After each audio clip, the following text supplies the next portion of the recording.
Bien, bonsoir à toutes et à tous et bienvenue pour ce nouveau, ce nouveau numéro de ce cycle de conférences consacré à l'université. Hier, aujourd'hui, demain et aujourd'hui consacré donc à un métier de l'université particulier, celui d'administrateur. Alors l'université, c'est une communauté de savants.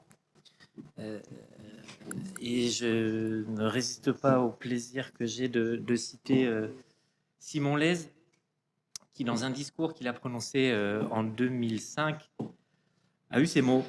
Il y a quelques années, en Angleterre, un brillant et fringant jeune ministre de l'Éducation était venu visiter une grande et ancienne université, Oxford pour ne pas la citer.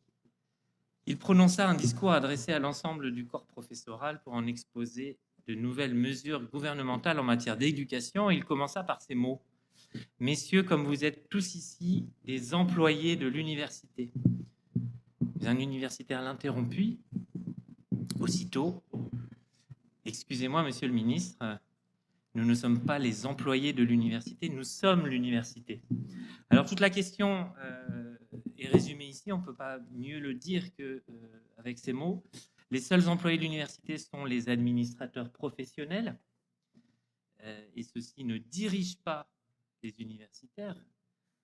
Ils sont à leur service, on peut en tous les cas le penser.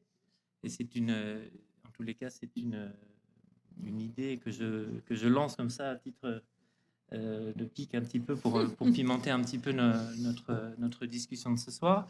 Et la vraie question va aussi se focaliser sur la question de savoir si cela doit s'étendre également aux élus de l'université. Et si l'on revient à ce qu'est l'université, l'université est-elle un établissement public comme les autres? Est-ce qu'elle se gère? Est-ce qu'elle s'administre comme un établissement public comme les autres?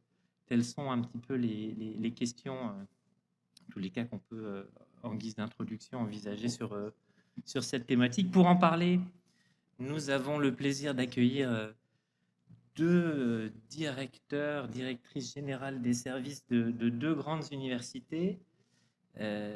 L'une à vocation plus scientifique, technique, de sciences exactes, l'université Paris-Saclay, même si évidemment la place des SHS y est importante et croissante même. Et puis l'autre, une université d'une taille différente et qui correspond exactement au périmètre que connaît cette faculté, la faculté Jean Monnet, le droit, l'économie, le management.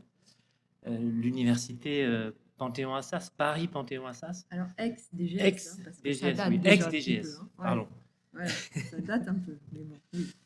Et alors, je ne sais pas comment vous avez décidé d'intervenir, peut-être d'abord Madame l'inspectrice, Ouais. et puis ensuite le DGS en exercice de notre université. En tout cas, on vous remercie beaucoup d'être venu jusqu'à nous, jusqu'à Sceaux.